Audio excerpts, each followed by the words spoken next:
அன்பானவர்களே, அன்பு வணக்கங்கள். மனிதன் மறுபிறவி எடுப்பதற்கு காரணம் என்ன? தொடர்ந்து பல பிறவிகள் மனிதனுக்கு இருக்கிறது என்று நம்முடைய முன்னோர்கள், சித்தர்கள், யோகிகள் எல்லாம் கூறுகிறார்கள். பல லட்சம் பிறவிகள் என்று சில புராணங்களில் கூறுகிறார்கள். ஆனா 64 பிறவிகள் இருக்கிறது என்று சொல்கிறார்கள். ஒரு மனிதனுக்கு 64 பிறவிகள் இருக்கிறது என்று சில நூல்களில் எழுதப்பட்டிருக்கிறது. மனித பிறப்பு எடுத்து பல பிறப்புகளை எடுப்பதற்கு, மறுபடி மனிதன் அவனாக பிறப்பதற்கு எது காரணமாக இருக்கிறது என்று தெரிந்து கொள்ள வேண்டும் அல்லவா? எல்லா சித்தர்களும் இறைவனிடம் போய் மன்றாடி கதறி கண்ணீர் விட்டு அழுவது எதற்காக? இறைவா, எனக்கு மறு ஒரு பிறப்பு இல்லாத நிலையை எனக்கு தந்துவிடு, உன்னோட என்னை நீ சேர்த்துக்கொள், எனக்கு மறு ஒரு பிறப்பு வேணாம். எத்தனை தாயின் வயிற்றில் நான் கருவாக வருவேன், எத்தனை யோனியில் நான் பிறப்பேன், எத்தனை பிறப்பெடுத்து நான் துன்பத்தை அனுபவிப்பேன். எனக்கு விடுதலை கிடையாதா? மோட்சம் கிடையாதா? வீடு பேர் கிடையாதா? உன்னுடைய காலடி எனக்கு கிடைக்காதா? எல்லா சித்தர்களும் எல்லோரும் கண்ணீர் விட்டு கதறி அழுவது எதனால் என்றால், மறுபிறப்பு எனக்கு தேவையில்லை, மரணம் இல்லாத வாழ்க்கையை எனக்கு தா. இதுதான். அப்போ மறுபிறப்பு தொடர்ந்து எடுப்பதற்கு காரணமாக இருப்பது யார்? இறைவனா மறுபிறப்பை தருகிறான்.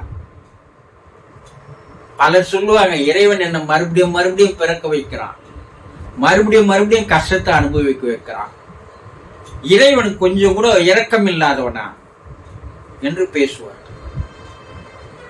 அவர்கள் தன்னிலை உணராமல் பேசுகிறார்கள். இறைவன் யாரையும் மறுபிறப்பு எடுப்பதற்கு அவன் வாய்ப்புகளையோ சந்தர்ப்பங்களையோ தருவதில்லை.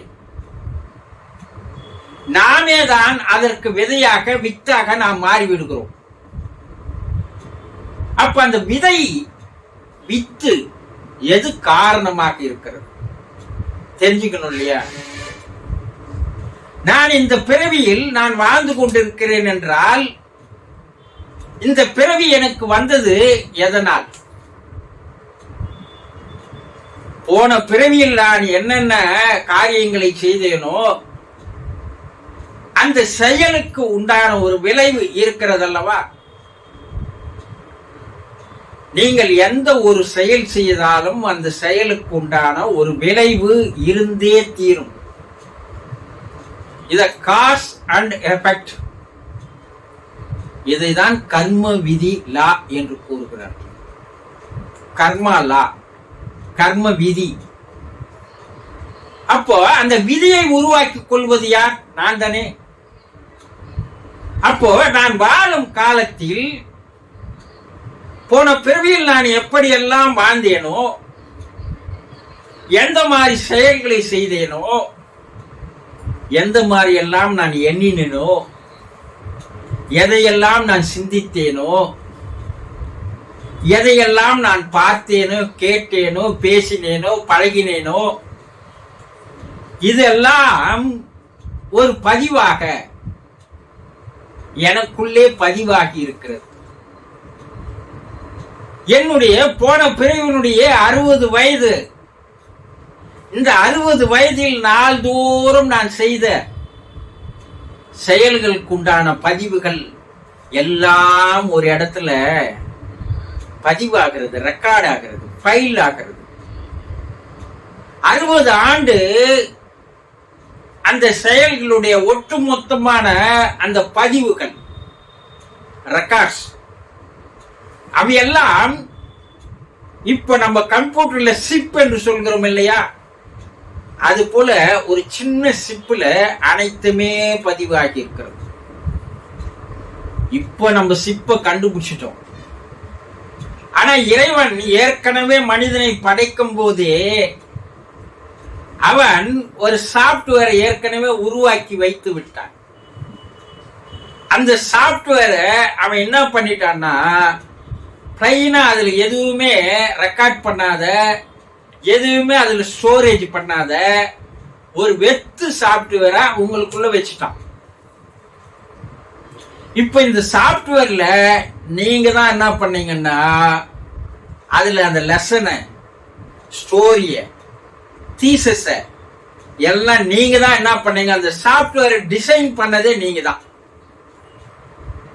இப்ப அந்த சாப்ட்வேர் டிசைன் பண்ணதுக்கு ஏற்றார் போல் இந்த ஹார்ட்வேர் உடம்பு என்ன ஆகுது, செயலுக்கு வருகிறது. அந்த சாப்ட்வேரை நீங்க மனம்னு சொல்லலாம், ஹார்ட்வேரை உடல்னு சொல்லலாம்.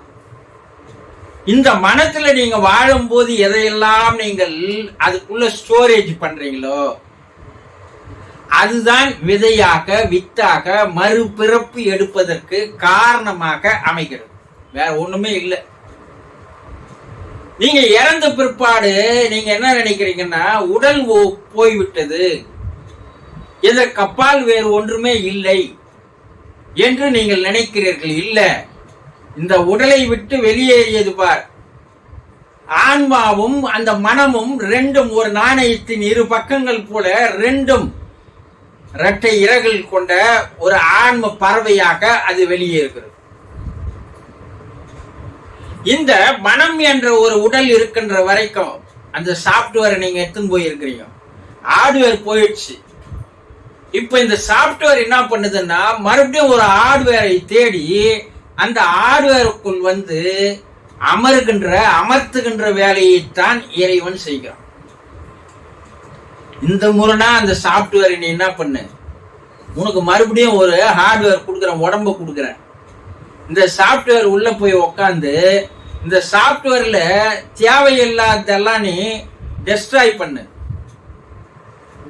பண்ணி அந்த சாப்ட்வேரை நான் உனக்கு எப்படி கொடுத்தனோ அதே போல நீ பிளாங்கா என்கிட்ட நீ எப்போ நீ மாறுகிறாயோ அப்போது நீ என்னிடம் வந்து சேர்ந்து விடுவாய். அது வரைக்கும் நீ என்கிட்ட வர முடியாது. உனக்கு மோட்சமோ, விடுதலையோ, வீடு பேரோ, சிவகதியோ, சிவநிலையோ உனக்கு கிடைக்காது. நான் சாப்ட்வேரை எப்படி ஒன்றும் இல்லாத எம்டியா கொடுத்தேனோ அது போல நீ அந்த சாப்ட்வேரை நீ எப்ப எம்டியா ஆக்குறியோ அது எம்டியா ஆகிற வரைக்கும் நான் மறுபடியும் உனக்கு ஒரு பிறப்பை தந்து கொண்டே இருப்பேன். ஆனா நீ என்ன பண்ற, ஒவ்வொரு பிறப்புக்கும் மறுபடியும் அந்த சாப்ட்வேர்ல நீ என்ன பண்ற, ஓவர்லோடு பண்ணிக்கினே இருக்கிற. அப்போ உனக்கு மறுபிறப்பு வந்துதான் ஆகும். அப்போ இறைவன் செய்கின்ற வேலை உன்னை அந்த கர்மாவை கரைத்துக் கொள்வதற்காக தான் மறுபடியும் ஒரு உடலை தருகிறான். ஆனால் நீ கர்மாவை கரைத்துக் கொள்ளாமல் மறுபடியும் கர்மாவை அதிகப்படுத்தி கொண்டே போகும்போது இறைவன் என்ன செய்வான், மறுபடியும் ஒரு உடலை தருகிறான். இதுதான் மறுபிறப்பு எடுப்பதற்கு உங்களுடைய கர்மா தான் காரணமாக இருக்கிறது தவிர, மனம் என்ற உங்களுடைய சாப்ட்வேர் தான் காரணமாக இருக்கிறது தவிர வேறு எதுவும் அல்ல. அப்ப அந்த கர்மா, சமஸ்காரம், வாசனைகள், பதிவுகள் எல்லாமே உங்களிடம் இருக்கின்ற அந்த மனம் என்ற ஒரு சாப்ட்வேர், அதுதான் உங்களுக்கு மறுபிறப்பு எடுப்பதற்கு காரணமாக அமைகிறது என்பதை புரிந்து கொள்ளுங்கள். சந்தோஷம்.